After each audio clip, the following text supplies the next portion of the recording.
दोस्तों जापान में एक आइलैंड है जिसका नाम है ओकिनावा। वहाँ रहने वाले लोग 100 साल से भी ज्यादा जीते हैं और 80 से 90 साल की उम्र में भी वो हर सुबह खुशी खुशी उठते हैं और अपना काम करते हैं और मरते दम तक रिटायर होने का नाम नहीं लेते। यानी पूरी दुनिया में सबसे लंबी, अच्छी और खुशहाल जिंदगी जापान के ओकिनावा में रहने वाले लोग जीते हैं, क्योंकि वो एक अलग फॉर्मूला यूज करके अपनी लाइफ जीते हैं जिसे कहते हैं इकिगाई। इकिगाई एक जापानीज वर्ड है जिसका मतलब होता है रीजन फॉर बीइंग, यानी जिंदा रहने का कारण, जिंदगी का पर्पस, इस दुनिया में आने का रीजन। जापानीज लोग ये मानते हैं कि आप किसी न किसी खास मकसद से इस दुनिया में आए होते हो और वो मकसद ही आपका इकिगाई होता है। अगर आप अपने इकिगाई के अलावा यानी अपने मकसद के अलावा कोई दूसरा काम करते हो तो आपको वो मजा नहीं आएगा और आप हमेशा स्ट्रेस में रहोगे और आपका दिमाग हर वक्त उस मकसद की तलाश में रहेगा। लेकिन अच्छी बात ये है कि इस दुनिया में कहीं पे भी रहने वाला इंसान इस जापानीज फॉर्मूला को यूज करके अपनी इकिगाई यानी अपने जीवन का मकसद और अपने पैशन को फाइंड आउट कर सकता है। जब आप अपनी पढ़ाई खत्म करके कहीं काम करने जाते हो तो आपको एक बहुत बड़ा डिसीजन लेना होता है कि अब आप लाइफ में क्या करोगे, और ये डिसीजन बहुत ही इंपॉर्टेंट होता है क्योंकि आप अपने लाइफ का सबसे ज्यादा टाइम काम करने में ही स्पेंड करते हो। इसलिए कोई आपको बोलेगा कि आपको जिस काम से खुशी मिलती है वो करो, कोई कहेगा कि तुम जिस काम में अच्छे हो वो करो, तो कोई कहेगा कि वो काम कर जिसमें सबसे ज्यादा पैसा है, या कोई बोलेगा कि बेटा वो करो जिसकी दुनिया को जरूरत है।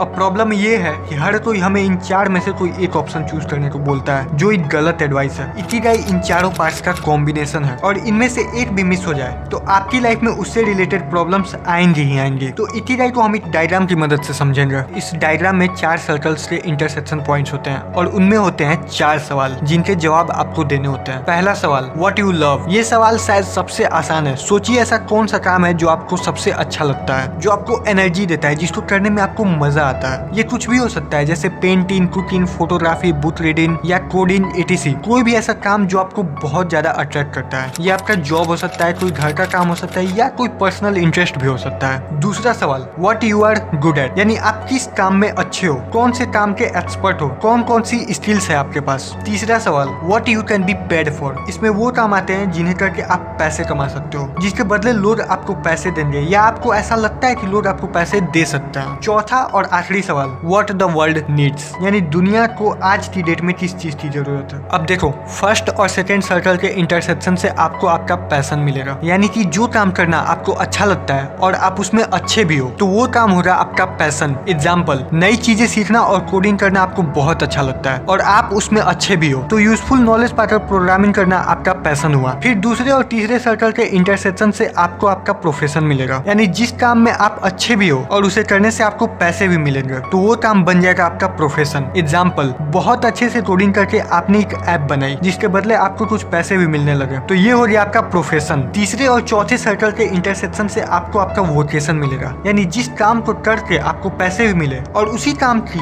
दुनिया को जरूरत भी है तो वो हो गया आपका वोकेशन। जैसे आपने जो ऐप बनाई, दुनिया को उसकी जरूरत है तो वो हो गया आपका वोकेशन। और चौथे और पहले सर्कल के इंटरसेक्शन से आपको आपका मिशन मिलेगा, यानी जिस चीज की दुनिया को जरूरत है और वही आपका फेवरेट काम भी हो तो वो काम करने का रीजन ही आपका मिशन बन जाएगा। एग्जाम्पल के लिए, जिस ऐप की दुनिया को जरूरत है और उसी ऐप पे काम करना आपको बेहद पसंद है तो वही आपका मिशन बन जाएगा। प्रॉब्लम तब आती है जब लोग आपको सिर्फ आपका पैशन फाइंड करने को बोलते हैं, लेकिन सिर्फ पैशन फाइंड करना काफी नहीं होता क्योंकि ये इकिगाई का बस एक पार्ट है। आपको ऐसा वर्क फाइंड करना है जो बाकी तीनों कंपोनेंट्स को भी सेटिस्फाई करे। एग्जाम्पल देके बताओ तो सचिन को क्रिकेट खेलना काफी पसंद है, उसमें वो प्रैक्टिस करके और अच्छे बने। क्रिकेट खेलने से उनको पैसे भी मिलते हैं और लोगों को उनकी बैटिंग बहुत पसंद है, यानी दुनिया को उनकी जरूरत भी है। तो सचिन के लिए ये चारों कंपोनेंट सेटिस्फाई करता है, मतलब क्रिकेट सचिन का इकिगाई है। आप जितने भी पॉपुलर पर्सनालिटीज को जानते हो उन्होंने अपने इकिगाई को फाइंड कर लिया होता है और उस पर ही काम कर रहे होते हैं और इसीलिए वो इतना आगे होते हैं। अपने इकिगाई को फाइंड करना बहुत ही इंपॉर्टेंट होता है क्योंकि उससे आप अपने फ्लो स्टेट को अचीव कर सकते हो। फ्लो स्टेट मतलब अपने काम में इतना डूब जाना कि दूसरी कोई भी चीज मैटर ही ना करे, और ये फ्लो स्टेट ही एक्सपर्ट्स, आर्टिस्ट और जीनियस पर्सनालिटीज का पावर होता है। आपको अचानक से अपना इकिगाई नहीं मिलेगा, आपका इंट्यूशन यानी आपके अंदर का आवाज और क्यूरियोसिटी ही आपको अपना इकिगाई फाइंड करने में हेल्प करेगी। उसके लिए आपको अलग अलग चीजें ट्राई करनी पड़ेगी और क्वेश्चंस पूछ के अपने बारे में जानना पड़ेगा।